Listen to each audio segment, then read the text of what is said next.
For most, starting is the hardest thing to do.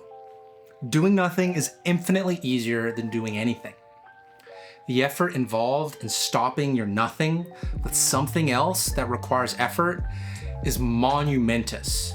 What if I could tell you that doing one small thing has the potential of creating something massive? Too often, my laundry piles up into what feels like a mountain that's impossible to summit, and every time I finally break down and wash a load, there always seems to be as much, if not more laundry to replace it in the pile.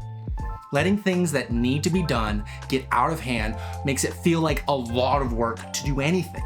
But if I were to implement proper systems, the effort becomes way more manageable, and that mountain in the corner never seems to get too high. Sometimes making rules for yourself is how you break out of this vicious cycle, but following the rules is also not easy. For me, doing laundry every day is a bit excessive, but doing it every other day is totally reasonable for me and my wife. But how do I maintain keeping to my rule? Remember, you have to retrain yourself, breaking old habits and building new ones. Ever since I saw the movie Oppenheimer, I couldn't stop thinking about that fishbowl. I thought, maybe I could add this to my daily life. Every time I finish laundry in my 2-day rule, I added a marble to a bowl. And once the bowl is filled, my wife and I get a bonus date night for a job well done. But if we ever miss a day, we remove 2 marbles. And can I tell you, it hurts to undo so much effort. Do you see what's happening? Reward and consequence. Life has these all on their own, and dealing with them can feel like it's unfair. And sometimes it is. And other times, you lie in the bed you make. At the end of the day, marbles will not clear up the dirty clothes in your life. Doing the laundry clears it up. Let's not get distracted at the task at hand. The system is not a solution. The system is a tool in which aids us in ensuring we always do the thing. Now we have a tool to aid us in becoming more consistent. Let's talk about how to decide the one thing to do that will give the greatest ROI on your most valuable asset, your time. When I say always do the thing, what is the thing that you have in mind? Is it obvious? Is it something you have thought about over a considerable amount of time? For some, it's easier than others to decide. Some of us out there are still chasing to identify the thing. I'm sure I'm not the first ever to think of this, but I haven't seen another example like this, what I'm calling the skill matrix. This is particularly helpful when you don't know where to start. So let's start out with listing the things or goals that you want along the top. And for personal reasons, let's say making videos, producing music, speaking at events, photography portfolio, okay? These are 4 skills that I want to improve. Now let's start naming skills that would be needed for each of these goals.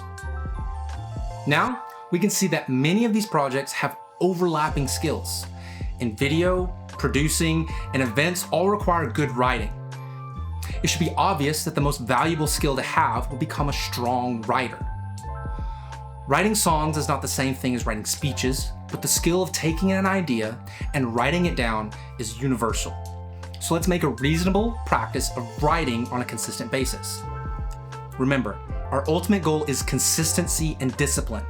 We want to get better, not just do for the sake of doing. Too often, we find our wheels spinning, feeling stuck, when we put in high effort with little to no results. For now, we've decided we want to become great writers. By so doing, we need to do a lot of writing. Let's say 30 minutes spent writing every day. There are many strategies in which we can use to make sure that this is an attainable goal and happens reliably. First, write it out. What is it that you want to write about? What do you hope to get out of the words you put down? Set a time that would be the easiest for you to make sure you get this done. This could be first thing in the morning, part of your lunch break, right before you go to bed, or any time in between. Maybe you'll have to sacrifice fun time to do so. Next, determine how you will keep track of your days. a marble technique, a calendar, or a way that you come up with on your own. Start small. Earn a 3-day win. Add on until you hit 10, 30, 50, 100. Once you reach a tipping point, you won't want to break your streak. Take pride and excitement for doing so many consecutive days. The last thing you want to do is kill your streak, but sometimes life just happens. Create built-in measures of grace that will allow you to miss but not ruin all that you've built. So, if you miss one day, you get the opportunity to make it up, like 60 minutes writing after a missed day. But no, if you build in too much grace, it will be too easy to fall behind and you'll create yourself a backlog of 4 hours of writing that is more discouraging than encouraging.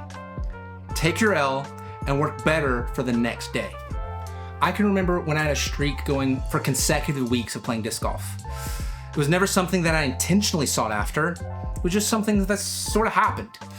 Once I was 14, 15 weeks in, I told myself, what would it be like if I could make it one whole year, never missing a week? There were some rounds where I was out there just to keep the streak alive. I even played in the middle of a hurricane warning. Drenched to the bone, I made sure I was not breaking my streak. So, what is it that you want to commit to? Remember, start small. The goal is consistency and discipline. If you get a hot streak and it all falls apart, it's okay. Just get after it again and again and again. And never forget, always, always do the thing.